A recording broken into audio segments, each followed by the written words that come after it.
بسم اللہ الرحمن الرحیم۔ السلام علیکم دوستو۔ دجال کے فتنے کے بارے میں ہر کوئی جاننا چاہتا ہے کہ دجال کا ظہور کب ہوگا اور وہ کیسے لوگوں کو گمراہ کرے گا۔ ایک دفعہ نبی کریم صلی اللہ علیہ وآلہ وسلم نے صحابہ کرام سے فرمایا کہ دجال ایک حقیقت ہے، موجود ہے، زندہ ہے، خروج کرے گا، ظاہر ہوگا قیامت سے پہلے۔ جب دجال خروج کرے گا تو منظر کیسا ہوگا؟ صحیح احادیث کی روشنی میں تو قیامت کی نشانیوں میں سے ایک اہم نشانی ہے جسے سن کر آپ حیران ہو جائیں گے۔ یہ وہ نشانی ہے جو ہمارے دور میں پوری ہو چکی ہے۔ قیامت کی نشانیوں میں سے ایک نشانی یہ ہے جس کا مفہوم ہے کہ عرب کے ننگے بدن اور ننگے پیر پھرنے والے چرواہے یا لوگ عمارتوں کی بلندی میں ایک دوسرے سے مقابلہ کریں گے آخری وقت میں۔ تو آج وہ دنیا کا جو خطہ ہے عرب ممالک کا، آپ جانتے ہیں کہ دنیا کی سب سے بلند عمارت برج خلیفہ متحدہ عرب امارات میں ہے، اور اب سعودی عرب بھی دنیا کی سب سے بلند عمارت بنانے کی کوشش کر رہا ہے۔ ایک اور سنیے اب، اسرائیل کا شہر یروشلم آج سے تقریباً 2000 سال پہلے رومیوں کے ہاتھوں برباد ہوا تھا۔ بیت المقدس بھی رومیوں کے ہاتھوں تباہ ہو گیا تھا، جس کی ایک دیوار گریا کہلاتی ہے، جہاں آج بھی یہودی جا کر دعائیں مانگتے ہیں، اور وہ دیوار آج بھی موجود ہے۔ سرکار دو عالم حضرت محمد صلی اللہ علیہ وآلہ وسلم نے آج سے تقریباً 1400 سال پہلے، آج سے 2000 سال پہلے تباہ ہونے والے بیت المقدس کی دوبارہ آباد ہونے کی پیشگوئی کی تھی کہ بیت المقدس دوبارہ آباد ہوگا۔ صحیح حدیث کا مفہوم ہے، سنیے، آپ صلی اللہ علیہ وسلم نے فرمایا بیت المقدس کا آباد ہونا مدینے کے ویران ہونے کا سبب بنے گا، اور مزید فرمایا مدینے کا ویران ہونا جنگ عظیم کا سبب بنے گا، جنگ عظیم قسطنطنیہ کی فتح کا سبب بنے گا، اور قسطنطنیہ کی فتح دجال کی خروج کا سبب بنے گا۔ قسطنطنیہ ترکی کا شہر ہے۔ یہ شہر مسلمانوں کے ہاتھوں سے جائے گا اور پھر دوبارہ مسلمان اسے فتح کریں گے۔ اگر آپ آج دیکھیں، تقریباً 2000 سال بعد اسرائیلی نامی ملک دوبارہ قائم کر دیا گیا ہے، باقاعدہ آباد کاری کی گئی ہے۔ یہ جانتے ہیں آپ سب، حدیث کے مطابق اس کے بعد ایک عظیم جنگ ہوگی، جس طرح کہا کہ بیت المقدس کا آباد ہونا اور مدینے کا ویران ہونا، اور پھر عظیم جنگ ہوگی جس میں ترکی کا اہم کردار ہوگا، اور اسی جنگ کے بعد دجال کا ظہور ہوگا۔ حضور صلی اللہ علیہ وسلم نے مشرق کی طرف اشارہ کرتے ہوئے فرمایا کہ دجال مشرق کے کسی جزیرے میں اللہ کی قید میں ہے۔ حضور صلی اللہ علیہ وآلہ وسلم نے فرمایا جب قسطنطنیہ فتح ہوگا تو اس کے صرف 7 ماہ کے اندر دجال ظاہر ہو جائے گا۔ حضور صلی اللہ علیہ وآلہ وسلم نے فرمایا جب قیامت کی ایک نشانی ظاہر ہو جائے گی جس کا مفہوم ہے روایتوں میں، تو باقی نشانیاں ایسے یک ظاہر ہونا شروع ہو جائے گی جیسے کہ تسبیح کا ایک دانہ گرتا ہے اور باقی دانے گرتے چلے جاتے ہیں۔ اور اسی طرح قیامت کی نشانیوں میں ایک یہ نشانی بتائی گئی کہ حج رک جائے گا۔ حضور صلی اللہ علیہ وآلہ وسلم کے حدیث کا مفہوم ہے، حضور صلی اللہ علیہ وآلہ وسلم فرماتے ہیں کہ آدم علیہ السلام سے لے کر اب تک جتنے بڑے بڑے واقعات ہوئے ہیں اس دنیا میں، دجال سے بڑا فتنہ کوئی نہیں ہوگا، اور فرمایا وہ خدائی دعوے دار ہوگا، وہ خدا ہونے کا دعویٰ کرے گا، اور وہ کس انداز سے دعویٰ کرے گا، کیسے دلائل پیش کرے گا، کیا کرے گا لوگوں کے ساتھ، کیا دکھائے گا لوگوں کو، کیا عملی مظاہرہ کرے گا۔ اب ظاہر ہے ذہن میں سوال بھی آتا ہے کہ دجال کا حلیہ کیسا ہوگا، دجال نظر کیسے آئے گا۔ حدیث کے مفہوم کے مطابق جو دجال کے بارے میں بتایا گیا ہے، فرمایا دجال جوان ہوگا، اس کے بال گنگریالے ہوں گے، اور سب سے اہم نشانی اس کی یہ بتائی، اس کی الٹی آنکھ کانی ہوگی، اور اس کی آنکھ انگور کی طرح باہر نکلی ہوگی، ماتھے پر کاف ف ر لکھا ہوگا، اس کی جسامت ایسی ہوگی کہ کسی عام انسان کی ایسی نہیں ہوگی، جسم پر کثرت سے بال ہوں گے، اس انداز کا ہوگا بظاہر۔ اب لازم ہے کہ ہمیں یہ بھی معلوم ہو کہ خروج کس علاقے سے کرے گا، ظاہر کس علاقے سے ہوگا۔ احادیث میں آتا ہے کہ وہ شام اور عراق کے کسی درمیانی علاقے سے ظاہر ہو کر اعلان دجالیت کرے گا، یعنی شام اور عراق کے درمیانی علاقے سے۔ لیکن مزید حیران کن بات یہ ہے کہ دجال اکیلا ظاہر نہیں ہوگا، اس کے ساتھ 70,000 افراد کا لشکر ہوگا۔ کچھ روایات میں لکھا ہے کہ 70 لاکھ تک کے افراد ہوں گے۔ یہ ہزاروں یا لاکھوں لوگ کون ہوں گے؟ اس کے پیروکار ہوں گے، ان کی ایک خاص پہچان ہوگی، وہ لوگ کالی چادریں اوڑھے ہوں گے۔ اب جب دجال خروج کرے گا تو مختلف علاقے فتح کرتے چلا جائے گا، یہاں تک کہ جب وہ مکے میں پہنچے گا، جب وہ مدینے میں پہنچے گا تو وہاں اس کا راستہ روکنے کے لیے انسان نہیں ہوں گے، بلکہ فرشتے ہاتھوں میں تلواریں لے کر آئیں گے اور اسے اس قدر مجبور کر دیں گے کہ وہ ان دونوں مقدس شہروں میں داخل نہیں ہو سکے گا، بلکہ مدینے کے ایک جگہ پر وہ قیام کرے گا۔ اس مقام کا بھی بتایا گیا ہے کہ یہ مقام کہاں ہوگا۔ یہ مقام احد کے پہاڑ کے پیچھے ہوگا، لیکن فرشتے اسے وہاں بھی قیام نہیں کرنے دیں گے، بلکہ اسے دھکیلتے ہوئے واپس شام کی طرف پلٹا دیں گے۔ مکے اور مدینے کے علاوہ پوری دنیا اس کے دسترس میں ہوگی، سوائے مکہ اور مدینہ کے۔ اب ذہن میں یہ سوال پیدا ہوتا ہے کہ یہ منظر کب تک جاری رہے گا؟ کتنا عرصہ دجال اپنا فتنہ برپا کرتا رہے گا؟ حدیث کے مطابق، جس کا مفہوم ہے جب دجال نکلے گا اس وقت زمانہ بدل جائے گا، وہ 40 دن تک رہے گا۔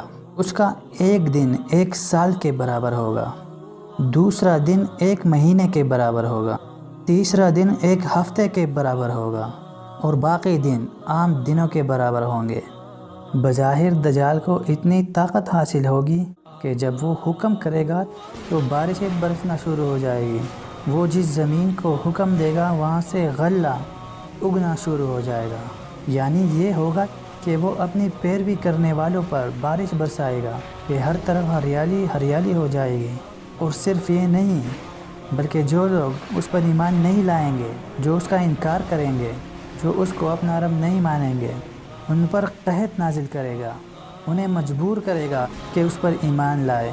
تمام خزانہ اس کے قبضے میں ہوگا، یعنی دنیا کی دولت اس کے قبضے میں ہوگی۔ مزید سنیے اور حیران ہو جائیے کہ اس کی طاقت کا اندازہ اس بات سے لگائیے، کہاں اس کو زندہ کرنے کا اختیار حاصل ہوگا۔ جب وہ چلے گا اس کی ایک طرف جنت ہوگی اور دوسری طرف دوزخ ہوگی۔ کچھ روایات میں ہے کہ اس کے دائیں طرف ایک پہاڑ ہوگا جو اس کے ہمراہ چلتا رہے گا، اس میں نہریں ہوں گی، اس میں میوے ہوں گے، اس میں نعمتیں ہوں گی، جنت جیسا ماحول پیش کرتا ہوگا۔ اس کے بائیں طرف بھی ایک پہاڑ ہوگا، اس میں سانپ ہوں گے، اس میں بچھو ہوں گے، یعنی وہ جہنم جیسا نقشہ پیش کرتا ہوگا۔ ایک طرف جنت کا منظرنامہ ہوگا تو دوسری طرف جہنم کا منظرنامہ ہوگا۔ دجال چل رہا ہوگا، اس کی فوج کی تعداد 70,000 یا 70 لاکھ ہوگی۔ دنیا میں ایک فتنہ برپا ہوگا، لوگ خوف و ہراس میں مبتلا ہوں گے۔ وہ جہاں چاہے گا، جس علاقے میں جائے گا اسے فتح کر لے گا، مکہ اور مدینہ کے علاوہ۔ اتنے میں ایک عجیب و غریب واقعہ ہوگا۔ اس کے فوجی ایک مومن نوجوان کو پکڑ کر لائیں گے اور وہ نوجوان سر عام دجال کو چیلنج کرے گا کہ میں نہیں مانتا تمہیں خدا، تمہارا دعویٰ جھوٹا ہے۔ جب یہ ہوگا تو دجال اپنے فوجیوں کو حکم دے گا کہ اس کو اتنی اذیت دو کہ اس کے جسم کو کچل کر ڈالو۔ حکم دیا جائے گا اور حکم کی تعمیل ہوگی۔ اس کا جسم کچل دیا جائے گا۔ سب یہ منظر دیکھتے رہیں گے اور دجال یہیں پر بس نہیں کرے گا۔ جب اس کا جسم کچل دیا جائے گا، ٹوٹے ٹوٹے کر دیا جائے گا، تو پھر دجال پوری تکبر کے ساتھ آئے گا اور اپنے پیروکاروں سے، اپنے ماننے والوں سے کہے گا کہ میں ہی ہوں تمہارا رب، نعوذ باللہ، اور کہے گا کہ بتاؤں کہ کیسا ہوں میں تمہارا رب، اور اپنے دعوے کے حق میں ایک دلیل دے گا۔ اور پھر ایک عجیب و غریب بات ہوگی دجال اس نوجوان کے کچلے ہوئے جسم کو اشارہ کرے گا اور نوجوان دوبارہ زندہ ہو کر کھڑا ہو جائے گا، اور ہر طرف دجال کی جھوٹی خدائی کے نعرے بلند ہونا شروع ہو جائیں گے۔ لیکن پھر ایک عجیب و غریب واقعہ ہوگا۔ اب دجال کی حیرانگی کی باری ہے۔ دجال کی حیرت کی اس وقت انتہا نہیں رہے گی جب وہ دوبارہ زندہ ہونے والا نوجوان دجال کی آنکھوں میں آنکھیں ڈال کر کہے گا کہ میں اللہ وحدہ پر ایمان رکھتا ہوں، تو دجال ہے، تو جھوٹا ہے، تجھے خدا نہیں مانتا۔ دجال کو پھر سے چیلنج کرے گا اور پھر سے دجال حکم دے گا، اور اب یہ حکم پچھلے حکم سے زیادہ سخت ہوگا۔ اب دجال غصے میں حکم دے گا کہ اس نوجوان کے جسم کو آرے سے چیر کر 2 ٹکڑے کر دو۔ حکم مانا جائے گا اور اس نوجوان کے 2 ٹکڑے کر دیے جائیں گے، اور پھر دجال اپنی فرعونیت کے ساتھ اس نوجوان کے 2 ٹکڑوں کے درمیان گزرے گا، لوگوں کو بتانے کے لیے کہ میں نے اس نوجوان کو کیسے ٹکڑے کر دیا۔ پھر کیا ہوگا؟ اس کے ایک اشارے سے وہ نوجوان پھر سے زندہ کیا جائے گا۔ لیکن ابھی دجال کی حیرت کی مزید انتہا نہیں رہے گی جب وہ نوجوان کہے گا کہ ہاں تو ہی دجال ہے جس کے بارے میں ہمارے پیارے نبی حضرت محمد صلی اللہ علیہ وآلہ وسلم نے خبر دی تھی۔ یہ دوبارہ زندہ ہونے والا نوجوان پھر سے دجال کو چیلنج کرے گا، اور بس یہ کہتے ہی دجال کی انسانوں کو دوبارہ زندہ کرنے کی صلاحیت ختم ہو جائے گی۔ لیکن پھر دجال اس نوجوان کو آگ میں پھینک دے گا، نوجوان شہید ہو جائے گا۔ دجال کی تباہکاریاں جاری ہیں۔ اب یہ نوجوان جو بظاہر آگ میں گرا ہے، لیکن حقیقتاً وہ نوجوان جنت میں داخل ہوا۔ یہ جو لفظ ہے دجال، اس کا مطلب ہے دھوکہ دینا، فریب دینا۔ یعنی دجال تاریخ انسانی میں سب سے زیادہ دھوکہ اور فریب دینے والا ہوگا۔ اور اس کا سب سے بڑا فریب کیا ہوگا؟ سب سے بڑا فریب یہ ہوگا کہ وہ لوگوں کو کہے گا کہ میں تمہارا رب ہوں، نعوذ باللہ۔ جب وہ کہے گا کہ میں تمہارا رب ہوں تو لوگ اس سے ثبوت مانگیں گے، تو وہ اللہ کی طرف سے حاصل کردہ اختیارات کی بنیاد پر، ظاہر ہے اختیار تو اسے اللہ تعالیٰ نے ہی دیا ہے۔ جیسے شیطان انسان کو بہکاتا ہے، بڑی طاقت ہے اس کے پاس، لیکن اختیار تو اللہ تعالیٰ نے ہی دیا ہے، ورنہ اس کی کیا اوقات ہے۔ تو جب دجال دعویٰ کرے گا کہ میں تمہارا رب ہوں تو لوگ اسے ثبوت مانگیں گے، تو وہ اللہ کی طرف سے حاصل کردہ اختیارات کی بنیاد پر انتہائی حیرت انگیز مظاہرے کرے گا، جن میں سے ایک تھا زندہ کر دینا۔ اور کیا ہوگا؟ اور سنیے، ایسے کیا اختیارات ہوں گے جسے دیکھ کر لوگ اس پر ایمان لاتے چلے جائیں گے۔ کتابوں میں لکھا ہے کہ بارشیں اس کے اختیار میں ہوگی، بارشیں برسائے گا۔ یعنی یہاں تک کہا گیا ہے کہ اس کے آنے کے بعد پہلے سال میں آسمانوں سے جتنی بارش ہوا کرتی تھی وہ 1/3 کم ہو جائے گی۔ دجال اپنی قوت کے مظاہرے کر کے اور چیزوں کو روک کر اپنے طور پر خدا ہونے کا ثبوت دے گا۔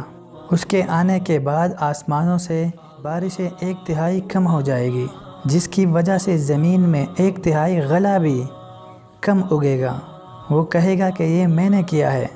زمین میں کھانے کی کمی ہوگی، زمین میں پریشانی کی لہر دوڑ جائے گی، یہاں تک کہ جانوروں کی خوراک میں بھی کمی ہو جائے گی۔ پھر یہ سلسلہ آگے بڑھے گا۔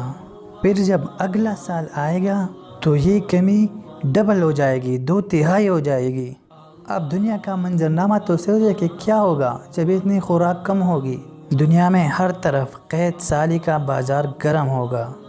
اب دجال اس صورتحال سے فائدہ اٹھا کر اپنی خدائی کی طرف لوگوں کو دعوت دینا شروع کر دے گا، اور کمال ہوگا، جو لوگ اس پر ایمان لائے گئے وہ ان کے علاقے میں مصنوعی بارشیں کروانا شروع کر دے گا۔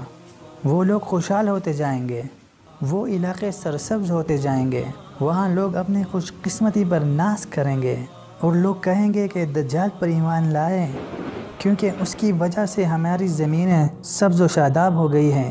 لیکن جب تقریباً تمام چیزوں پر دجال کا کنٹرول ہوگا، اس کے باوجود ایک تعداد ہوگی لوگوں کی، ایک تعداد ہوگی اہل ایمان کی جو اس پر ایمان نہیں لائیں گے، اور یہ لوگ جو ایمان نہیں لائیں گے، دجال ان کے علاقوں میں بارش 100% روک دے گا، اتنا لوگوں کو بے بس کر دے گا، وہاں 100% قحط ہو جائے گا، لوگوں کے رشتہ دار یہاں تک کہ ان کے مال مویشی مرنا شروع ہو جائیں گے۔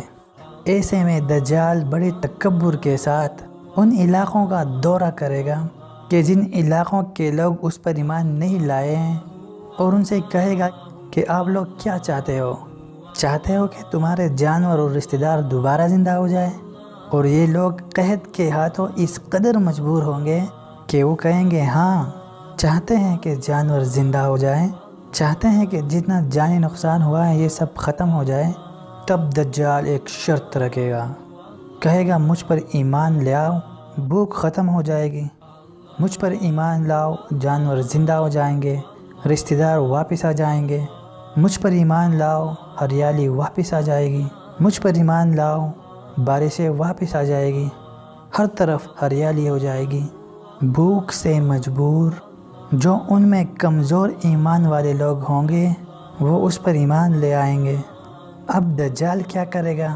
وہ جانور زندہ نہیں کر سکتا ہوگا، چونکہ اس کا اختیار واپس لے لیا گیا ہے، جانور زندہ نہیں کر سکتا ہوگا، مگر اس کے شیطان ساتھی جانوروں کا روپ ڈال لیں گے، اور وہ بولے بالے لوگ یہ سمجھ لیں گے کہ ان کے جانور زندہ ہو گئے ہیں۔ پھر وہ انسانوں کے ساتھ بھی یہ معاملہ کرے گا، یعنی لوگ یقین کر بیٹھیں گے کہ دجال نے ان کے جانوروں کو اور ان کے رشتہ داروں کو دوبارہ زندہ کر دیا ہے، حالانکہ وہ شیاطین ہوں گے۔ زمین پر یہ عجیب و غریب منظر جاری ہوگا، روزانہ ایک نئی داستان جنم لے رہی ہوگی، یہاں تک کہ یہ داستان آگے بڑھتے بڑھتے ابھی مزید کچھ واقعات ہوں گے، اور اس کے بعد ایک اور بہت بڑا واقعہ ہوگا جس کا تعلق حضرت عیسیٰ علیہ السلام سے ہے۔ دجال کی تباہ کاریاں، کچھ واقعات، اور پھر ان سب کا حضرت عیسیٰ علیہ السلام سے کیا تعلق ہے، یہ سب انشاءاللہ ہم آپ کو اپنی اگلے آنے والی ویڈیوز میں بتائیں گے کہ حضرت عیسیٰ علیہ السلام دجال کا خاتمہ کیسے کریں گے۔ اس کے لیے آپ کو ہمارے چینل کو سبسکرائب کرنا ہوگا اور اس بیل آئیکن کو پریس کرنا ہوگا تاکہ آنے والے ویڈیوز بھی آپ تک پہنچ سکے۔ ویڈیو دیکھنے کا شکریہ۔